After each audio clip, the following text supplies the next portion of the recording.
The history of Netflix is one of the most fascinating stories, but things were nearly very different.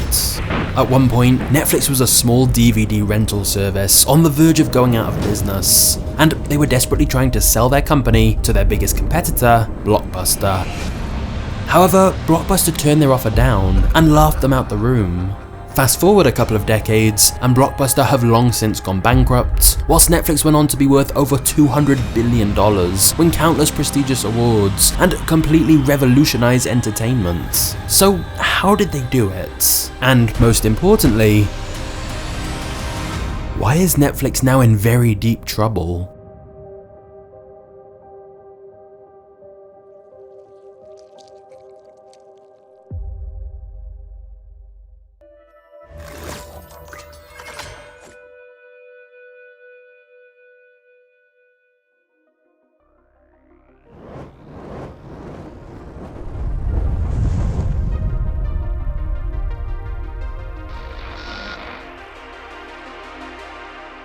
Marc Randolph was sure of one thing: he wanted to start his own internet business. He'd seen the huge success Amazon was having selling books online and felt there was a huge opportunity with this new internet thing. The only problem was that he had no clue what business to start. For months, everywhere Marc went, he carried around a little notebook to write ideas in, and he'd then pitch them to his friend Reed. How about we sell personalized surfboards, dog food, baseball bats? Marc had endless ideas of things they could sell, but Reed always just shook his head and said that'll never work. After Marc had gone through more than 100 ideas, Reed said they should instead try to find something that people will pay for repeatedly. So once you found a customer, you'll be able to sell to them over and over again. Reed also said they should stay away from customizable items, because then every new order requires additional work, so it's not as scalable. Marc considered this and then threw out one final suggestion. How about videotapes? For the first time, Reed didn't immediately dismiss the idea. Instead, he looked out the window, seemingly deep in thought, and eventually said, maybe.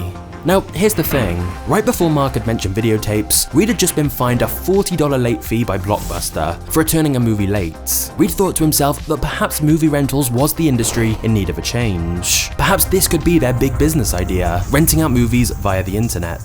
It's perfect, right? Wrong. As soon as Marc and Reed thought about the idea some more, reality started to sink in. Remember, this was 1997, where people were using VHS tapes, which were very bulky to ship, and this had pretty high postage costs. So they'd be at a huge disadvantage compared to physical video rental stores who didn't have to pay postage. Not to mention the high risk of the tapes getting damaged in the mail. It started to become clear to both Marc and Reed the business idea was dead before it had even begun. At least, it was until a few weeks later, when Reed was reading an article in a tech magazine about a new technology called DVDs, which would solve most of the issues that VHS tapes had. DVDs were much smaller and lighter, meaning they were easier and cheaper to ship. In fact, they could be posted with just a regular stamp for 32 cents. Plus, DVDs were much cheaper to buy and easier to store, so Reed felt the business model of renting out DVDs could work much better than VHS tapes. And since it was a brand new technology, nobody else was doing it yet. Admittedly, neither Marc nor Reed had ever actually seen a DVD before. Prior to 1997, DVDs were only available in Japan, but both of them had liked the idea of bringing movie rentals onto the internet, especially Reed, who just received yet another hefty late fine from Blockbuster. And so this new DVD technology seemed like it could be the answer. They were essentially betting big that DVDs would become more mainstream and the default standard instead of VHS tapes. And thus, the original idea for Netflix was born.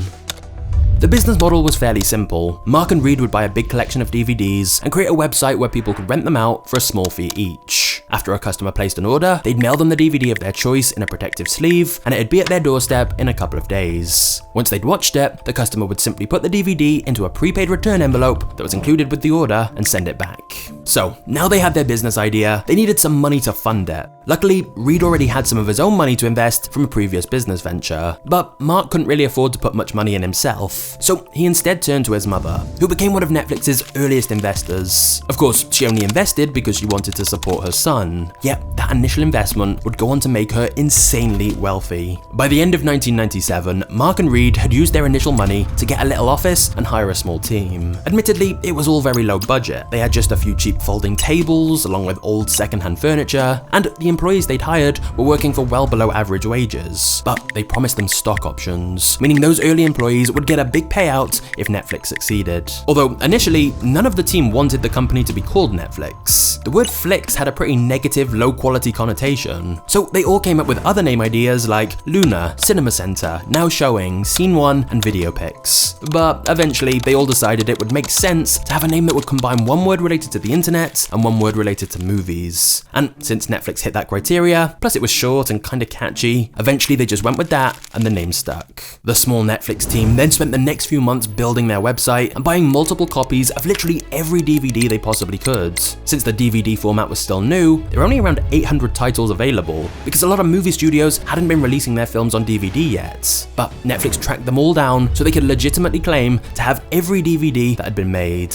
Of course, they pretty much just had to guess how many copies of each movie to buy based on what they thought might be popular. But finally, after months of work and planning and questioning whether this idea was totally insane or not, they were ready to launch Netflix to the world. It was time for the madness to begin.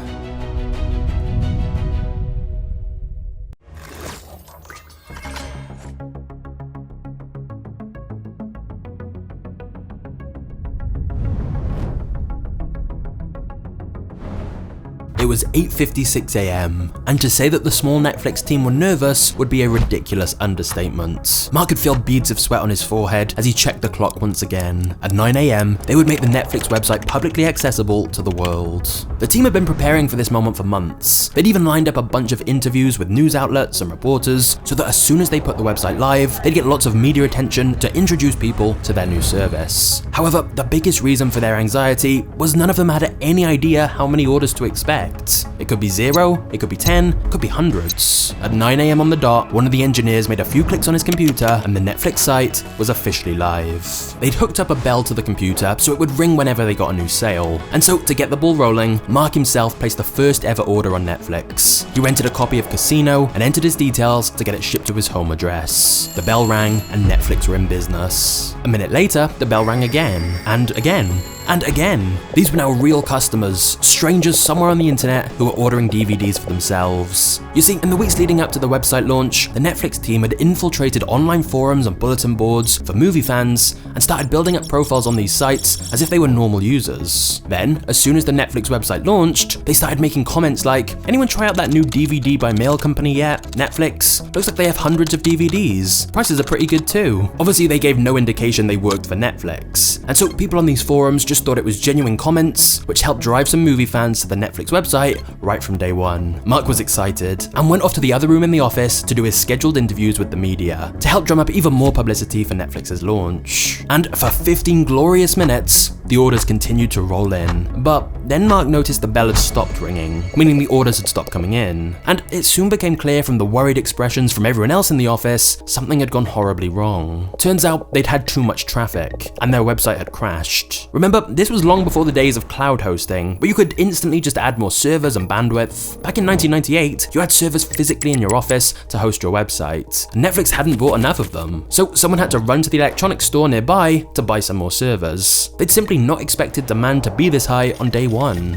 Of course, it was a good problem to have. But it was also incredibly stressful. All that work over the last few months preparing to launch, and now just 15 minutes in and people couldn't even access their websites. And there was no guarantee those people would check back again later. Marc's mind was racing, thinking of all the potential customers they were losing out on because of this. When one of their employees returned from the store with 8 new servers, they got the website back online. This time, the website lasted 45 minutes before it crashed yet again. Not just that, the Netflix team ran out of boxes to ship the DVDs, and they ran out of ink to print the shipping labels. Despite all the chaos though, they finished the first day with 137 orders, which was far higher than anyone had expected. And they'd have almost certainly had even more orders if the site hadn't been crashing most of the day. So it was an incredibly promising start for the company. Of course, it was clear there was a huge amount of work ahead.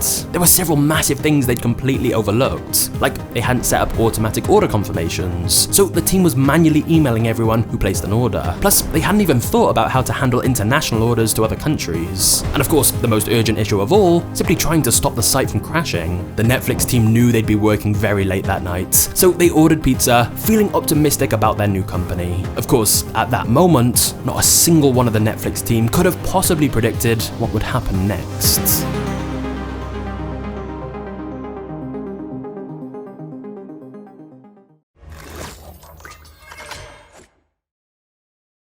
On Netflix's first full month after launching, their revenue passed $94,000. However, only $1,000 had actually come from renting DVDs. The rest was all from selling DVDs. You see, when Netflix first launched, they gave people both options. You could buy the DVD for around $25 or rent it for $4. And Marc and Reed had expected most people would rent. In fact, they hadn't just expected people to rent, they needed people to rent. The business model of renting out DVDs was much better because Netflix could rent out the same DVD over and over again hundreds of times and thus make far more money in the long run. But weirdly, hardly anyone was choosing to rent from Netflix. People were just buying the DVDs as a one-time transaction. Now sure, it was great they were making lots of DVD sales, but it wasn't sustainable. As soon as other large companies started selling the exact same DVDs as Netflix, they would become a commodity, as everyone would be selling identical products. So Netflix's profit margins would shrink and their sales would decrease. The only reason Netflix was selling so many DVDs in their first month was simply because nobody else had started selling DVDs on the internet yet. But Marc and Reed knew for a fact that other companies would soon start doing it. So basically, Netflix needed people to start renting more DVDs instead, because then they'd have higher profit margins and a business model that was harder to replicate, meaning they could build up a loyal customer base before anyone else. Funnily enough, just a few weeks later, in the summer of 1998, Marc and Reed got a call from Amazon founder Jeff Bezos. He wanted to meet them. Bezos had started Amazon as an online bookstore, but now he'd decided he wanted to build an everything store,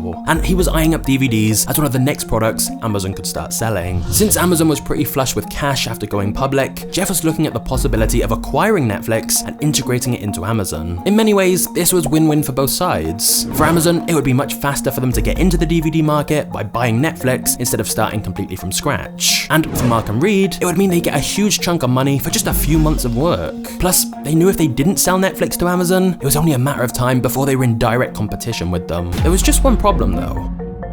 Marc and Reed didn't want to sell Netflix. They really felt there was huge potential with the online DVD rental idea, and they just devoted the last few months of their life to building a great small team, a working website, and the largest collection of DVDs. They were just getting started. So Marc and Reed declined Bezos' offer to buy Netflix. However, on the plane ride back home after meeting with Amazon, Marc and Reed came to another realization. Offering both DVD sales and rentals on the same website was probably overcomplicating things too much. It was basically like running two separate businesses. And it was confusing to customers as well. Both Marc and Reed strongly agreed renting DVDs was the business they actually wanted to be in. So instead of selling their entire company to Amazon, they came up with a deal. Once Amazon started selling DVDs, Netflix would redirect their users who wanted to buy DVDs to Amazon's websites. And in return, Amazon would direct customers to Netflix, advertising it as a way for customers to rent DVDs. In theory, this could solve everything. A partnership with Amazon would massively boost Netflix's profile, it would keep Amazon as a friend, not an enemy, and most importantly, it would mean Netflix could solely focus on DVD rentals, which is the business model Marc and Reed actually wanted to pursue, and that they felt would work best long term. But remember, in the first 2 months Netflix had been running so far, almost all of the money Netflix had made had come from selling DVDs, not renting.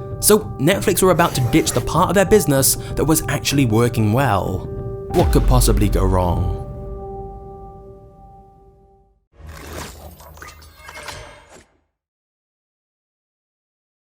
In order to get more people renting DVDs from Netflix, Marc made a deal with some of the biggest manufacturers of DVD players, like Toshiba and Sony. The plan was that whenever someone bought a DVD player, if they entered the product's serial number on the Netflix website, Netflix would let them rent some DVDs for free. In theory, it made sense, because as a new customer bought a DVD player, they'd immediately sign up for Netflix for this promotion to get the free DVD rentals, and then hopefully get hooked on the service and become paying customers. But in reality, it was an absolute disaster. Netflix initially offered 3 free DVD rentals to anyone who bought a DVD player, but Sony pushed Netflix to make it 10 free rentals instead. This was really expensive for Netflix, but they desperately needed customers, so they agreed. The problems then began when the Netflix team noticed they'd ship loads of free DVDs to the exact same address. It turns out, Sony had put the serial numbers for their DVD players on the outside of the boxes, which meant anyone could see the serial number without actually buying the DVD player. As a result, people could go into their local electronics store, for. Simply look at the small print on the bottom of the DVD player boxes, and then claim 10 free DVDs from Netflix with every single serial code. In other words, the promotion was getting abused, and Netflix were getting ripped off. But it gets worse. Even with the legitimate customers who actually had bought a DVD player, once they'd redeemed their free DVDs, they never went back to the Netflix websites. People would claim the free ones from the promotion, but less than 5% became regular paying Netflix customers. So although the promotion most definitely increased the amount of DVDs Netflix sent out, it was costing them huge amounts of money with very little to show for it. Netflix realized they needed to try a new promotion idea, and this time they decided to go for a publicity stunt. Congress had just released the full footage of Bill Clinton's grand jury testimony, where he went into detail about his affair with White House intern Monica Lewinsky. This was an event all of America was talking about, and lots of people wanted to see the footage of the trial. So Netflix decided to convert the video footage onto DVD format and give it away on their website for just 2 cents, with the tagline, "Have your 2 cents on the Clinton testimony." Just as Netflix had hoped, many newspapers wrote about the promotion, giving Netflix the free publicity they needed. And at first, it seemed like a big marketing success. For just a few $1,000s, Netflix attracted thousands of new customers to their website. But then once again, things went wrong. You see, Netflix had partnered with a company to help them convert the videotape of the Clinton trial onto DVD, and then make lots of copies of it. But it turns out that the company was also offering a similar service to people making adult movies. And somehow, whilst creating these Bill Clinton discs for the Netflix promotion, they accidentally mixed some of the adult movies in with the Clinton discs.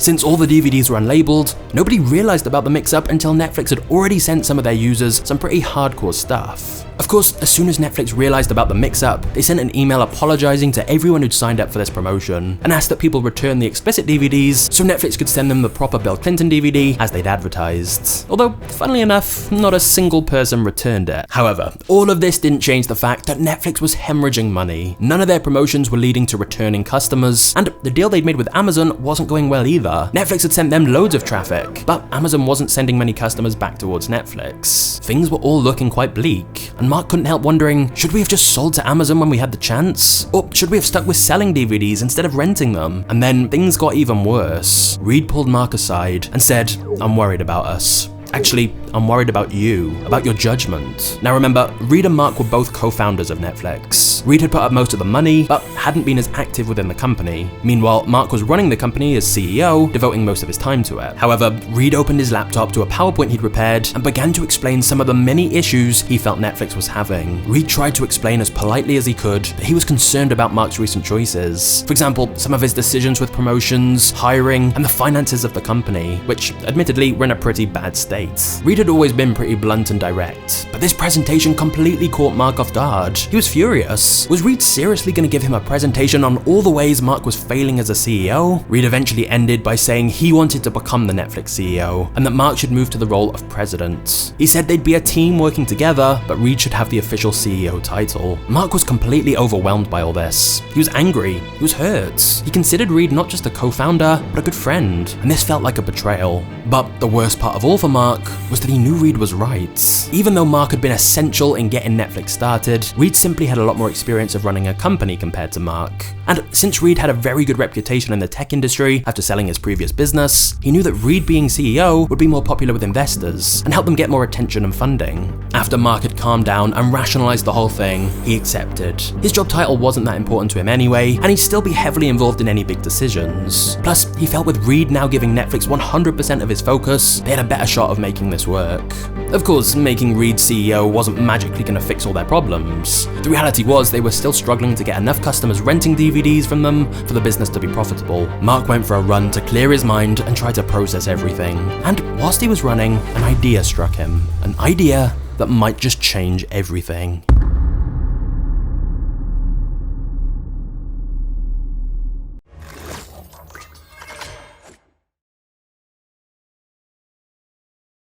Up until this point, Netflix had basically just been doing the same thing as Blockbuster, but on the internet, and renting DVDs instead of VHS tapes. Wow. But then Marc thought, instead of people renting individual movies one at a time and keeping them for just a couple of days, what if Netflix completely ditched the return dates and late fees and instead offered a recurring subscription plan for a flat monthly rate? You'd get 4 DVDs at a time, and whenever you were done with a film, you'd simply swap it for a different one. But you'd always have some movies at your home, meaning you had complete flexibility of when to watch things and when to swap the DVDs for new ones. It was perfect, because before this change, Blockbuster had a clear advantage over Netflix. If you wanted to watch a movie, you could just drive down to their physical stores, unlike Netflix where you had to wait 2 or 3 days for the DVD to ship. But with this new Netflix subscription model, where there were no set return dates and no late fees, it meant customers could always keep a few movies at their home so they were ready to watch instantly whenever the mood struck. So you didn't have to plan things out in advance. Reed loved the idea too, and once Netflix switched to this subscription model, immediately their popularity grew. On the first day they introduced this offer, 90% of people who saw it signed up to the subscription plan. That's an insanely high conversion number. Things were suddenly starting to look up for Netflix. Not only did they now have a better business model, but DVDs were starting to become more mainstream, and DVD players had started to get much cheaper, which of course all led to more interest in Netflix. And thus, their subscribers started to grow more and more every month. And because the subscription automatically renewed each month, these were repeat customers, so their revenue was growing rapidly as well.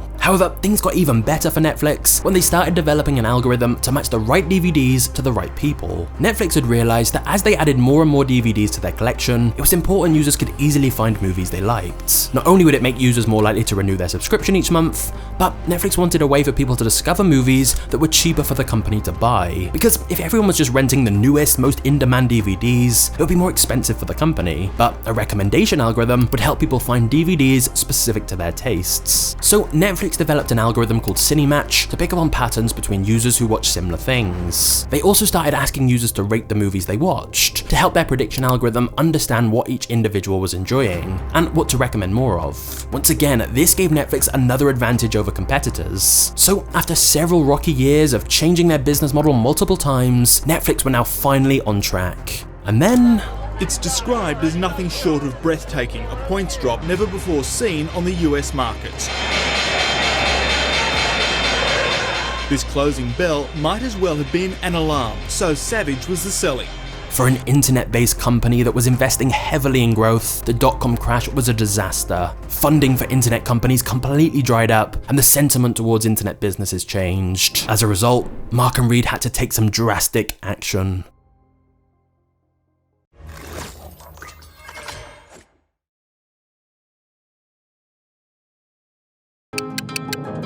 Although Netflix had started gaining a lot more customers since switching to their subscription plan model, the company was still tiny compared to their biggest movie rental rival, Blockbuster. Whilst Netflix was on track to make around $5 million in revenue in 2000, Blockbuster made nearly $800 million in revenue in late fees alone. And Blockbuster was valued at around $6 billion and had around 60,000 employees. This was truly David versus Goliath. Netflix had just one thing in its favour. Blockbuster had been extremely slow to react to the rise of the internet. Blockbuster seemed to have the mantra, if it ain't broke, don't fix it. And so they'd stuck with their physical stores and did things the way they always had. The problem for Netflix was that they knew eventually Blockbuster was likely to launch their own DVD by mail subscription service once it became clear that more and more people were switching to Netflix. Now, before the dot-com bubble burst and internet stock prices came crashing down, investors were throwing money at any companies that had .com in their name. And easy funding meant it would be possible for Netflix to invest heavily in growth and get a massive head start before Blockbuster or any other big companies started copying their idea. But after the dot-com bubble burst, no investors wanted to go anywhere near a business with .com in their name. And so getting the funding Netflix needed for their big expansion plans suddenly seemed impossible. However, Marc and Reed had an idea to save the company. Maybe Blockbuster would want to buy Netflix. It seemed like a win-win. A win for Marc and Reed because they could essentially continue running Netflix but be backed by Blockbuster's huge resources, working as a team rather than competitors. And it would be a win for Blockbuster because they'd immediately be able to kickstart their online business and give their customers an alternative option. So Reed used some of his contacts to try and arrange a meeting with Blockbuster. And for a while, they didn't hear anything back at all. Netflix weren't sure if Blockbuster even knew who they were, but weeks later, they had a call to say Blockbuster could meet with them the following morning. It was extremely short notice, but Marc and Reed dropped everything, got on a plane, and went to meet the Blockbuster CEO. The meeting was intimidating, especially as Blockbuster had most of the power in the negotiations. But Reed and Marc explained why Blockbuster and Netflix should join forces, how together they could dominate in-store and online movie rentals. The Blockbuster CEO heard them out, listening patiently, but eventually he said that he felt the dot-com hysteria was overblown, and that online business models like Netflix just weren't sustainable. Finally he asked, out of curiosity, what price are you looking to sell Netflix for? Reed had rehearsed this line in his head and replied, $50 million. And basically they laughed at us. They laughed at us because of the hubris that in the heat of a dot-com meltdown, this upstart direct mail video business would dare be worth $50 million. And it was crushing. The Blockbuster CEO tried to hide his smirk, but it was immediately clear to Reed and Marc that Blockbuster had no interest in buying Netflix, and he thought their valuation was a joke. Marc and Reed left the meeting feeling devastated and extremely anxious about whether Netflix was even gonna survive. One thing was clear though, if Blockbuster didn't want to buy Netflix, then Netflix somehow had to beat Blockbuster. The struggling internet startup somehow had to take down the multi-billion-dollar empire. It was time for David to beat Goliath.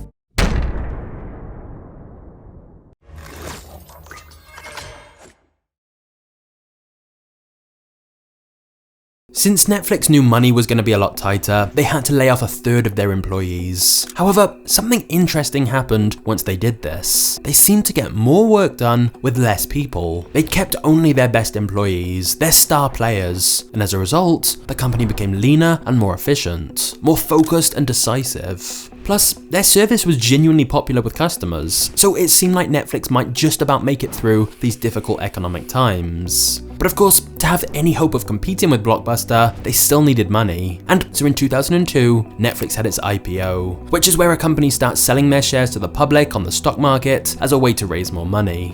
Netflix made a spectacular debut on the NASDAQ stock market today. The next couple of years saw great growth for Netflix, which inevitably attracted Blockbuster's attention. Blockbuster realized after we went public that we were going to be a real threat, and they geared up an effort. They launched in 2004, and from 2004 to 2007, we had a very fun, scary, epic battle with Blockbuster. It took until 2004 for Blockbuster to eventually launch their own streaming website with a DVD by mail rental service exactly like Netflix had. And from that moment on, the two companies were in very direct competition. However, Marc Randolph, Netflix's co-founder and original CEO, would not be joining for the battle with Blockbuster. Ever since Reed's PowerPoint, where Reed took over as CEO, things had been a little different. Marc's responsibilities at the company had decreased, and he felt a little out of place. The original Netflix team of 8 employees had now become a team of hundreds. And whilst the growth was great, Marc missed those early startup days. The tight-knit family working together to solve all kinds of different challenges. Marc missed the spontaneity of every day being something totally different when you're a startup. And thus, Marc decided to step away from Netflix and instead focus on helping other small startups in their very early stages. So Reed was left to run Netflix himself, and he was well aware that the battle with Blockbuster was going to be brutal, especially now that Blockbuster was essentially offering the exact same DVD by mail service as Netflix, as well as having their physical stores too. And remember, even though Blockbuster had been so slow to adapt, Blockbuster was still a much larger company than Netflix, and thus they had a bigger budget to spend. In an interview at the time, Reed said that Blockbuster was throwing everything but the kitchen sink at them. And so the next day, the Blockbuster CEO literally sent a kitchen sink to Netflix's office. Seriously, the message was simple. Blockbuster finally saw the threat of Netflix and were going to put everything they could into beating them. So Netflix initially thought the solution to this was to experiment with a bunch of new features to try and differentiate themselves from Blockbuster's new copycat DVD by mail service. Firstly, Netflix created their own social network called Netflix Friends, where you could share with your friends what you were watching and see each other's movie ratings and recommendations. Netflix also experimented with other ways to make money, like selling discounted used DVDs, selling banner advertising on their websites, and even buying the movie rights to some small films from Sundance and other film festivals, and then putting them onto DVDs so they owned the content. Unfortunately, none of these new initiatives really helped Netflix much at all, and Reed quickly came to the realization that they were spreading themselves too thin by focusing on all these new ideas. In hindsight, we realized when attacked, we should retreat to do the core better and not try to broaden the surface of attack, essentially. So now when people say, aren't you getting into news or sports? We're like, absolutely not. In other words, Netflix realized their best chance of success was to be laser focused on improving their core business and not getting distracted by other ideas. Blockbuster, on the other hand, did not come to that realization. They started experimenting with totally new services, like renting out video games as well as movies. Meanwhile, Netflix stayed focused on movies and TV shows, and most importantly, they continued to look to the future. Even though by this point they were shipping out over 1 million DVDs by mail every day, it had become clear to the Netflix team that DVDs could not be their end game. Internet speeds were getting faster and faster, and in 2007, Netflix decided to launch a video-on-demand service, or in other words, letting people stream movies and TV shows over the internet. Netflix took some inspiration from YouTube for this, but to Netflix's credit, nobody else had properly attempted to stream entire TV shows and movies over the internet like this before, so it was a big move. Now, initially, Netflix's library of content they had the rights to stream over the internet was very small, and so they kept their DVD rental subscriptions as well. The streaming site was more like an added bonus for subscribers, and a way to differentiate themselves from Blockbuster. But Netflix knew that as internet speeds got faster, eventually they'd ditch DVDs completely and focus solely on streaming. The great news for Netflix though was that back then, they were the only streaming company, and so it was relatively cheap for them to get licenses to use other people's content as there was no competition. In fact, they made a great deal with a company called Starz for $20 million, which gave them the rights to stream a huge library of popular content, including Disney and Sony movies. Netflix also made deals with Xbox, PlayStation, TiVo, and Apple, so that it was easy for people to watch Netflix's streaming service on their TVs and other devices, since this was before the days where everyone had a smart TV with apps on. But most importantly, by launching this new streaming service, it allowed Netflix to begin expanding internationally. Up until this point, Netflix had really just focused on the US market, because the business model of sending out DVDs by mail meant they were relying on the US Postal Service, and entering other countries would have meant whole new logistical challenges to ship out the DVDs. But with this new streaming site they'd launched, Netflix could now pretty easily enter any country in the world, since they didn't have to ship anything physical.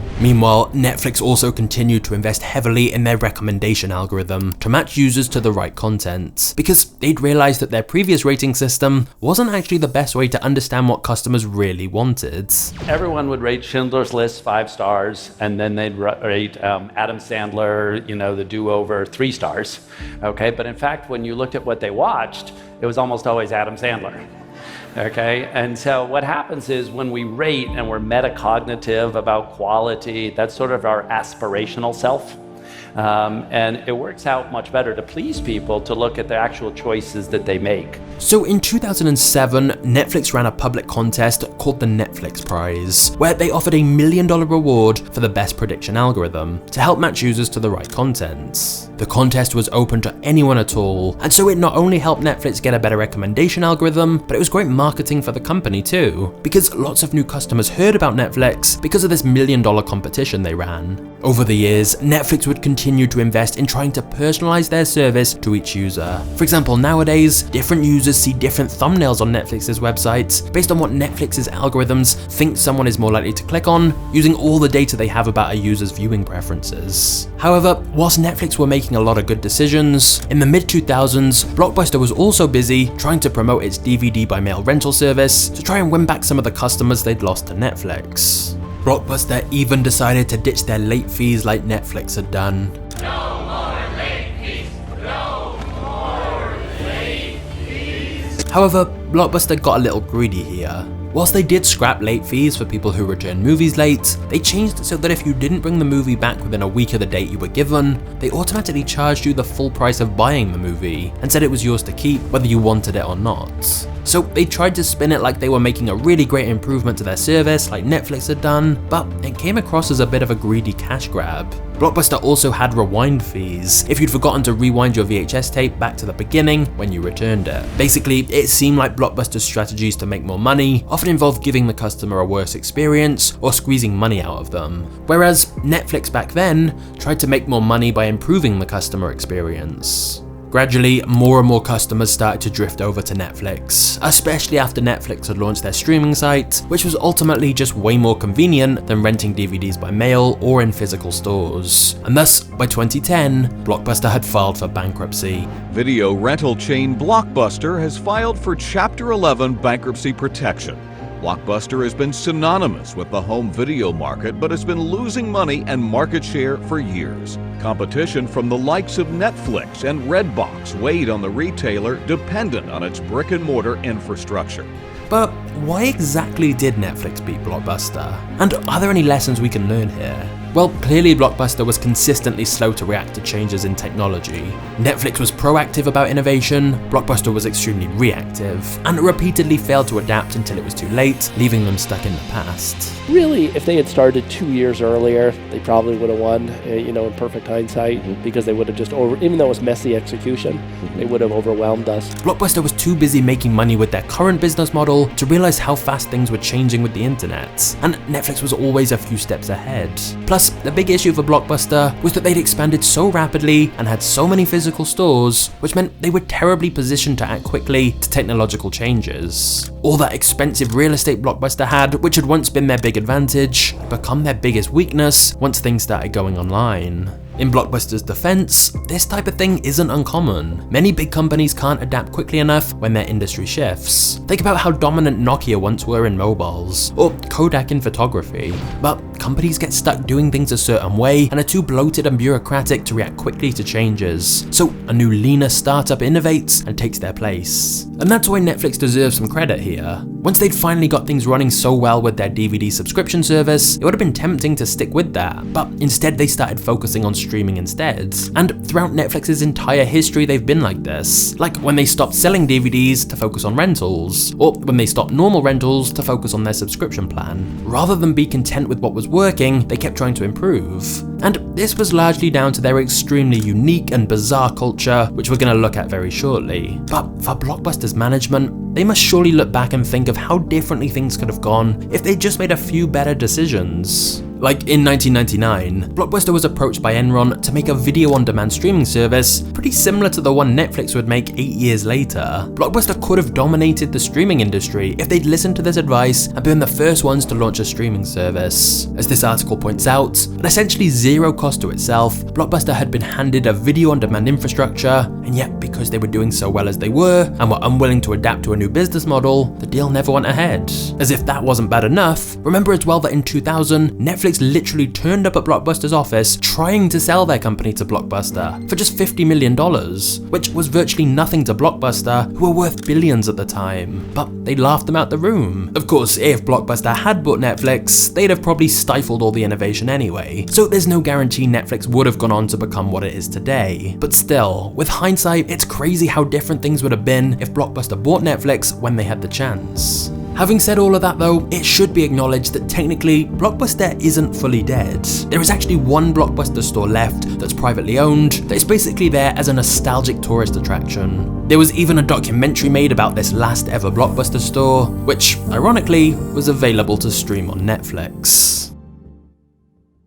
Before we get to the next chapter, I want to tell you about our video sponsor, Shipstation. When you run a business, every misplaced moment feels like a missed opportunity. But Shipstation gives e-commerce sellers more time to focus on the most important things by automating time-intensive shipping processes. Shipstation handles all your shipping and handling, and it works with all your storefronts, Amazon, eBay, Etsy, and more. And what I really like is they also give you deeply discounted shipping rates, normally reserved for Fortune 500 companies. So it's time to let go of all those shipping tasks. Shipstation can do it better and faster. Sign up for a free 60-day trial today at shipstation.com/magnates and start saving time on every shipment. That's 2 whole months of shipping made quick and painless, and it's free to try. Just go to shipstation.com/magnates.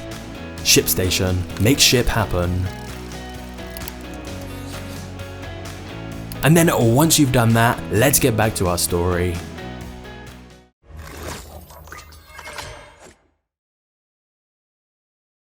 Despite defeating Blockbuster, Netflix now had another problem to deal with: themselves. You see, in 2011, Netflix made what Reed has since called the biggest mistake in Netflix's history. At the time, Netflix was charging users $10 per month for a Netflix subscription, and for that, you got to rent out a physical DVD and you got access to their streaming service. Both were included as part of one single package. But since they'd launched their streaming service a few years ago, it had really grown in popularity, and it was clear to Reed that eventually Netflix would ditch the DVD business model completely and solely become a streaming service, since watching movies instantly over the internet was clearly way more convenient than mailing physical discs. So Reed decided to split up Netflix's DVD business and its streaming business. The streaming service would be on the Netflix website like normal, but if you wanted to rent DVDs, you had to go to a brand new website they created called Qwikster. This was the first mistake. Suddenly users who wanted both streaming and DVDs now had to use two separate websites with two separate logins. Next, Netflix told their customers that instead of $10 per month, they'd now be charged $8 per month for the DVD rentals, plus $8 per month for the streaming. Now, if you only wanted one or the other, that was great. But most people had gotten used to having both for $10. Now they were suddenly having to pay $16 for both.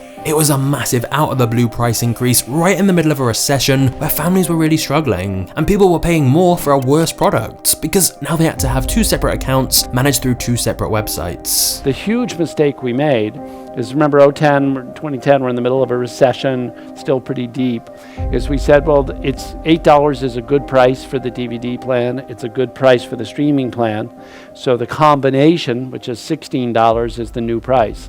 And the old price was $10.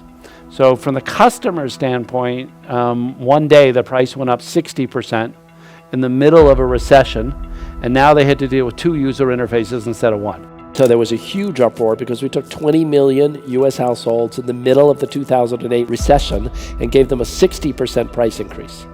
So then the mob effect and crowd effect kicked in, and we went from love to hated very quickly. It seemed like people hated everything about Qwikster, including the name. And so Reed got on camera to make a public apology and try to explain why they'd made the change. We're making this video today to apologize in person, or at least on camera, for something that we did recently. However, the apology just backfired even further. In fact, SNL even ended up making a parody of it. But that's not all. We knew you loved Netflix because it was an easy-to-use website for all your movie needs. To make it better, we split it into two separate, slightly more confusing sites. Netflix for streaming video, and Qwikster, which will handle DVD rentals. Did we spell Qwikster in a normal way? No, we didn't. No. Qwik, annoying but easier. Right. Yeah, and by the way, we know it's off-putting to see the CEO of a powerful company rocking a goatee and teal shirt, but trust us, we know what we're doing. The whole debacle hurt Netflix's reputation, and over 1 million subscribers left because of it. As a result, they killed off the Qwikster brand completely and reverted back to keeping everything on the Netflix websites. However, despite this setback, Netflix moved on quickly and began working on yet another huge change. But this time, the change they were going to make would be an unimaginably huge success.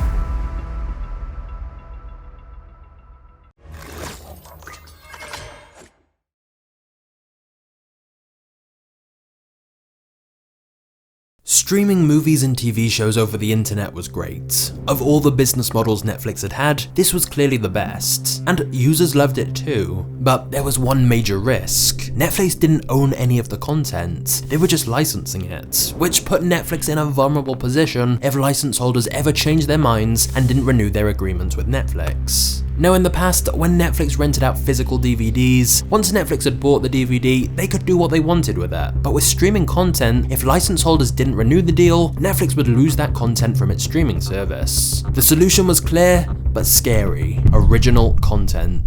Netflix making their own shows and movies. Reed had always been open to the idea of producing original content. In fact, you may remember he actually tried to buy the rights to some small films back when Netflix was solely just a DVD rental service. But the issue had always been they just didn't have enough scale for creating their own content to be worth it. Because whether you have 10,000 subscribers or 10 million, the price of buying a film is the same. However, in the few years after Netflix started their streaming service and Blockbuster filed for bankruptcy, Netflix subscribers and revenue had grown significantly every year, especially once Netflix started expanding internationally. And so now it seemed like they could potentially afford to try and make their own content. In 2011, a man named Ted Sarandos had the role of Chief Content Officer and was tasked with finding the first original show for Netflix to produce. And after months of searching, he returned with good news and bad news. The good news was that Ted had found a show called House of Cards that he felt had massive potential to be a huge hit.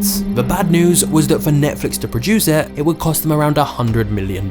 That's because it was a show that needed a big budget to make, and also lots of production companies wanted the rights to it, including HBO. Now, for context, for Netflix to actually make a profit on this $100 million investment, they basically needed to bring in around 500,000 new users who stayed subscribed for 2 years each. So buying the rights to this show was an extremely risky and expensive gamble that Reed would later call a bet the company moment. But Netflix took the plunge and bought the rights to House of Cards, and they began creating it as their first original TV show. The show premiered in 2013 and was a massive success, becoming the first online-only TV series to receive an Emmy nomination. It was clear to Netflix they needed to double down on this new strategy of producing original content. The main reason for this was that Netflix now had other competitors in the streaming market, like Hulu, and so other content producers had stopped giving Netflix an exclusive license to stream their movies and TV shows. Netflix knew more streaming services would soon pop up as well, and that they needed a way to differentiate themselves, and having exclusive shows that nobody else had was the best way to do that.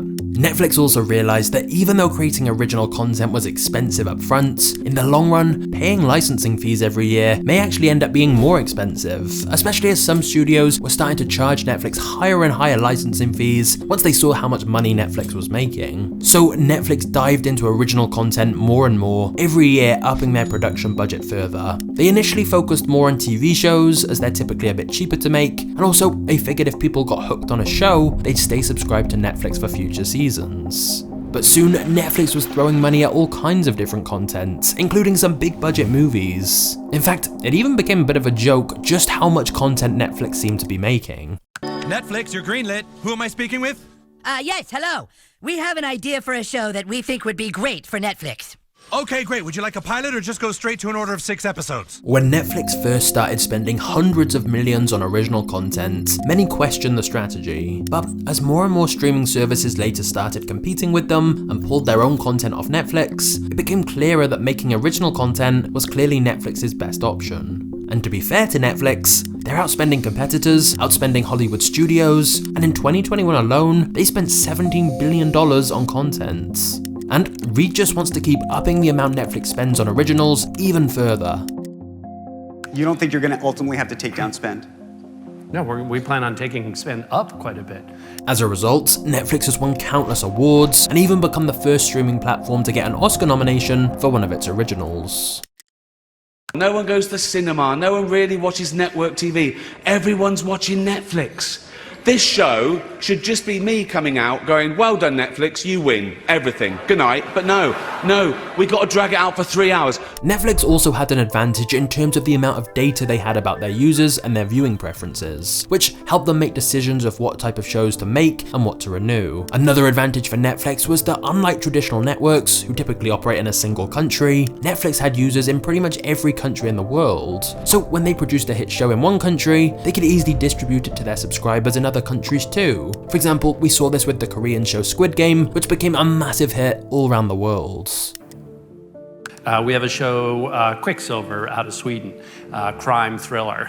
Did super well in Sweden. Of course, you expect that or hope for that, but it did 15 times more viewing in the rest of the world cumulatively than it did Sweden. So we've got this huge opportunity there. And so for a while, it seemed like Netflix was going to be a hugely dominant force in entertainment. Of course, in present day, Netflix's position looks much less certain, but we'll get to that soon. What I think is really interesting though is that the company has managed to completely pivot their business model multiple times. We can see here the 4 main stages of Netflix. Number 1 was selling and renting DVDs by mail. Number 2 was their DVD subscription service. Number 3 was their video on demand streaming platform. And number 4 is content production. What's crazy to me is that Netflix is older than Google. This is a company that's been around a long time and genuinely had a huge impact on multiple industries. Not to mention the fact they quite literally changed the way we consume shows, since they pretty much pioneered the concept of binge watching by dropping whole series of a new show all at once. So the real question we need to ask is, how have they managed to innovate and stay relevant for so long? And the answer was not what I expected. Before we get to the next part of the video, I want to ask you a very quick favor. If you're enjoying this video so far, and you want to see more mini-movies and documentaries like this, please consider turning on the notification bell so YouTube tells you about my future videos. By the way, my name's John, but the channel is called MagnatesMedia because a magnate is someone with a lot of wealth, influence, and business success. And those are the 3 main themes of this channel. I've got some big plans in the works, so I'd love it if you turn on notifications and join me for the ride. Thank you for your support, you are a legend, and now let's get back to the story.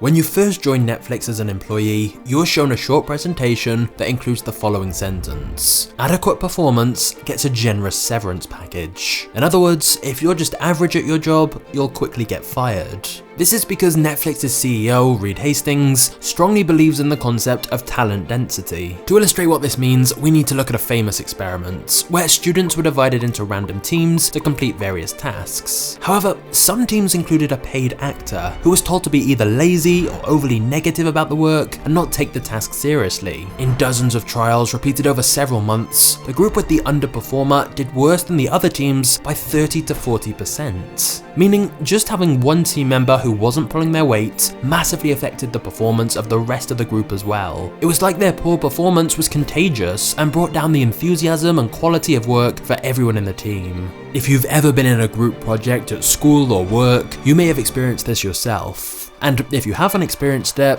maybe you were the underperformer in the group. However, the reverse is true too. If you have a team full of only top performers, a team of talented people, all equally wanting to work hard and do well and achieve incredible results, it brings out the best in each other. This is why Netflix are quite ruthless about firing anyone who isn't an A player, because otherwise they bring down the performance level of everyone else. Netflix also believes in the rockstar principle, which is that top employees don't just outperform other people by maybe twice as much, it's more like the top talent outperforms average employees by 10 times or maybe 100 times as much. So Netflix believes one absolute rockstar employee who's amazing at their job is better than 10 people who are just decent at their job. Quality over quantity. So in order to try and attract that top talent, Netflix say they pay top of market salaries. Basically, they'll pay a lot of money to get what they believe are the absolute best candidates available. They'd rather have less employees, but higher average talent per employee. Or in other words, higher talent density. This then has the added bonus that the top employees generally want to work with other top employees. So once you build a culture like this, it automatically attracts other top performers. However, Netflix is very open about the fact they're a team, not a family. So the analogy we use a lot is professional sports. You know, if you want to have world-class and World Cup winning teams, you need to assemble an amazing group of people at every position. Basically, they'll work together to support each other, but ultimately, Netflix wants the best people in each position within the business. Meaning if you stop performing well, you could be replaced. You're fighting for your position. But Netflix believes the top performers want that, to be on a winning top level team. Now, obviously, every company wants the best employees. So how do Netflix actually try to enforce this? Well, they have something called the Keeper Test. What's different about Netflix is the Keeper Test. And what we say is for managers is, would their people, if they were leaving to go to another company, would we try to change their mind to keep them? We would fight to keep them. And if we fight to keep them, great. If there's someone that you wouldn't fight to keep, we say give them a generous severance package, 4 to 6 months of compensation now, and let them go find a place that's a better match. And let us find a great new talent that may be one of those great people. Basically, if a manager wouldn't mind if an employee on their team left the company, then they should fire them. As brutal as that may sound, Netflix offer a minimum of 4 months severance pay. So even if the employee hasn't been there long, they'll still get a big payout if they're fired. The reason for this is firstly so Netflix don't get any lawsuits for unfair dismissal, but secondly, so managers don't feel guilty about firing people if it's not working out, as they know the employee will get a big payoff. However, another reason why Netflix have tried to develop this culture of only keeping high performers is that then you can have less rules and restrictions in place, which leads to more creativity and innovation. For example, Netflix don't track how much vacation time employees take, as long as they get their work done. They also don't have an expense policy. They just tell employees to act in Netflix's best interests and make their own decisions, even for big purchases. This empowers employees, gives them responsibility, and means Netflix can act faster without getting slowed down with bureaucracy, like managers approving every little decision. Reed has a saying that if you dummy-proof things too much, you end up with only dummies working for you, and that you stifle creativity and innovation if people don't have freedom. Netflix also shares all of their internal plans and secrets with literally every employee at the company, even if they're a brand new low-ranking employee. This is very different to most companies where information is segregated and you only know what you need to know to do your specific job. But Netflix tells all their employees about their long-term plans, and they even share their quarterly financial results with all their staff before they're released publicly, which very few companies do because it would be disastrous if that information got leaked early. But Netflix does it as a sign of trust in their employees. However, perhaps the weirdest part of all of the Netflix culture is their policy of radical honesty, where everyone is encouraged to be brutally honest with their feedback and suggestions to other employees. And this is true for lower level employees too. They're encouraged to say if they disagree with their team leader or any of the managers in the company. Even Reed himself, as the CEO, asks employees to critique him with constructive criticism so he can try to improve his own performance. There was even one incident where an employee told him in the politest way possible he needed to shower, as Reed had been working so hard he'd stayed at the office overnight and was starting to smell. Now, if you're thinking, wait, doesn't this culture create some problems? Then the answer is yes, it absolutely does. Firstly, giving employees so much freedom over spending Netflix's money has obviously led to some abuse. Like, there was one employee who spent over $100,000 on personal travel trips using his company credit card before someone realized. Secondly, the unlimited vacation policy sometimes leads to people being afraid to take any vacation at all, since they don't have a specific allotted amount of vacation days. Plus, when you consider the high performance Netflix demands and how they'll fire you for average work, it's understandable people are reluctant to take time off. Thirdly, sharing all that inside information with employees has led to internal company secrets getting leaked to the public and competitors. And their radical honesty policy has undoubtedly led to arguments. There was even an article about Netflix that talked about a culture of fear. The headline said, employees describe a climate of fear where peers are encouraged to rate each other, emails are sent slamming former workers, and managers feel under constant pressure to fire people. It sounds brutal, right? Well, the truth is, the Netflix culture would suit some people, but not others. However, Reed's core belief is that if you have really amazingly talented employees and you give them this level of responsibility and freedom, generally the gains outweigh the losses. Reed uses the analogy of a jazz band, where the musicians all know the overall structure of the song, but there's freedom for improvisation and spontaneity from individuals, where the musicians can riff off one another. Ultimately, Reed believes in business their biggest risk isn't making a mistake, it's failing to attract top talent, invent new products, or change direction quickly enough when the situation changes. He'd rather try things and they fail, rather than not innovate enough at all. And looking at what happened with Blockbuster, maybe he's onto something there. However, if I was making this video a couple of years ago, this is where the story would end. It would be a success story with a happy ending for Netflix. But that is no longer the case. Netflix is currently in trouble, and this time they may not be able to fix that. We are right in the midst of the streaming wars. We are. There's a lot of competitors all throughout the world. All the major media companies are investing in their own services. I do not think that they're going to have a great quarter or have anything great to say about, new subscribers.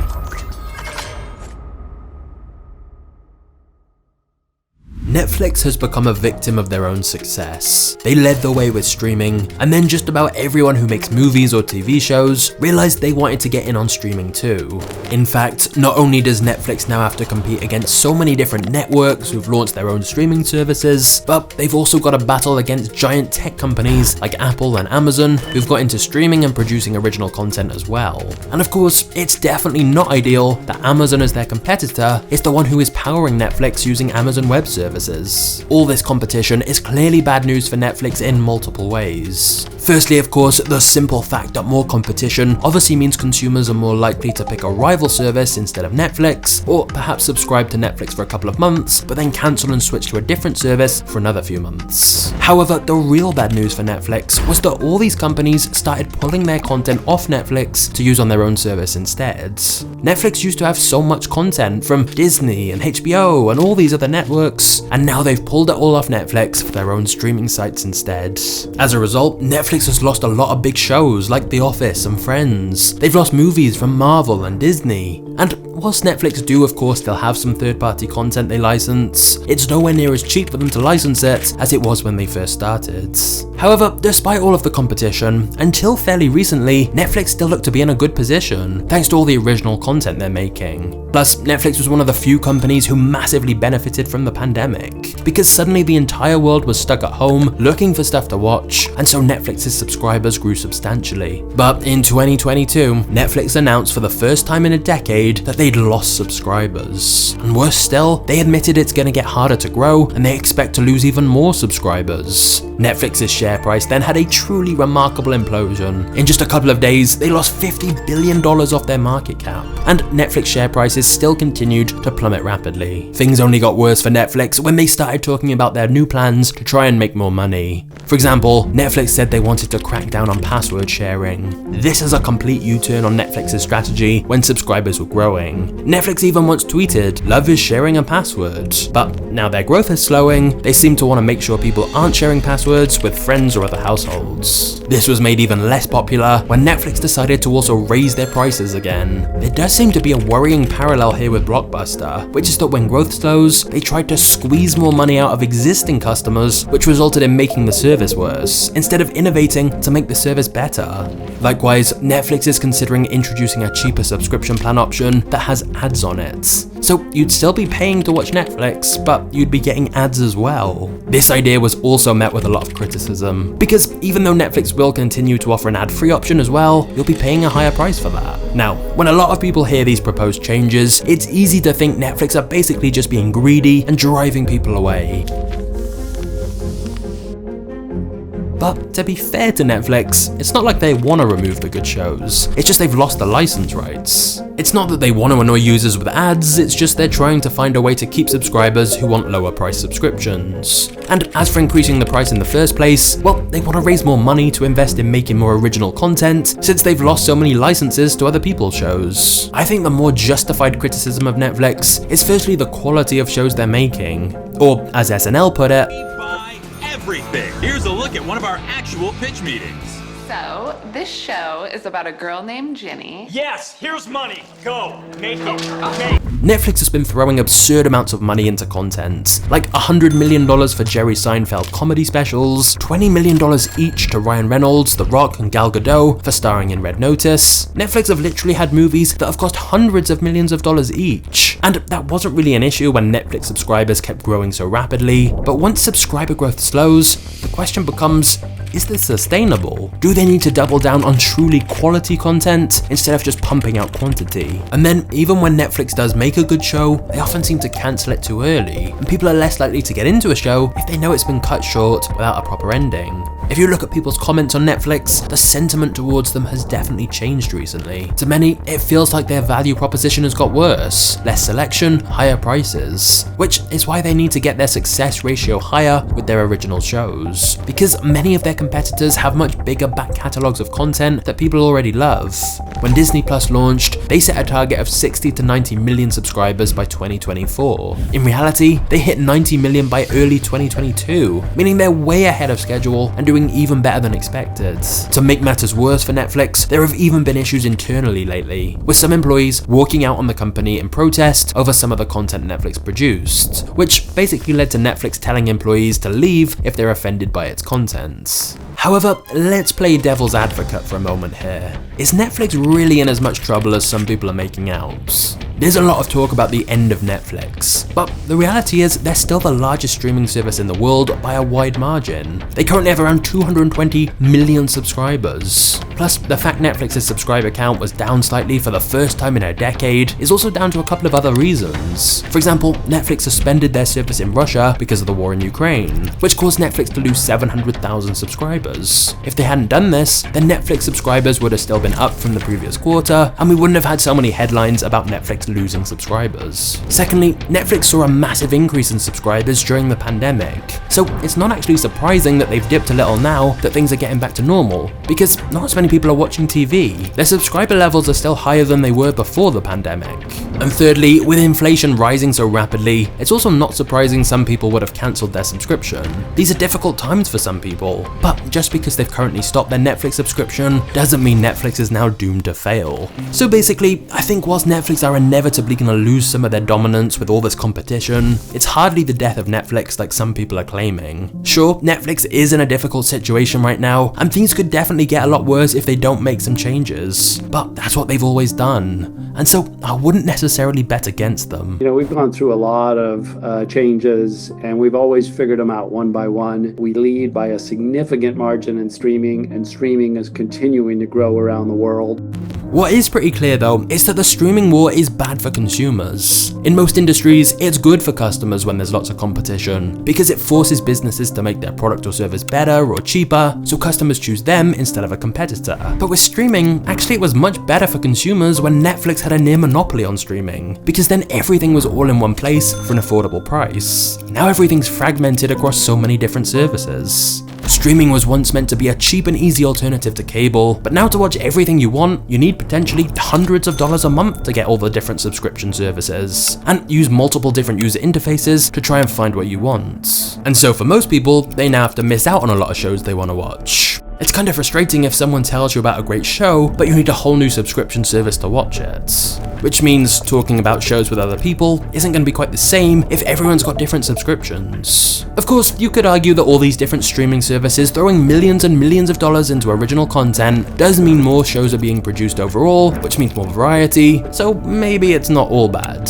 But as more and more separated streaming services pop up and prices continue to increase, it will be interesting if this has an effect on piracy. However, from Netflix's perspective, whilst it's true they're losing market share to other streaming services, the streaming market is growing overall. They may have a smaller cut of the pie, but the pie is getting bigger, as there's almost certainly a lot more people who are going to start streaming over the next few years as traditional TV declines. Plus, more than a third of the world haven't even used the internet yet, so there's evidently room for growth. Perhaps the bigger issue for Netflix is not so much other streaming services, but simply the general battle for attention. Reed himself has commented before that he views their competition as all forms of entertainment, even things like video games. We compete with Fortnite more than HBO, meaning that Fortnite gets a lot more hours of viewing.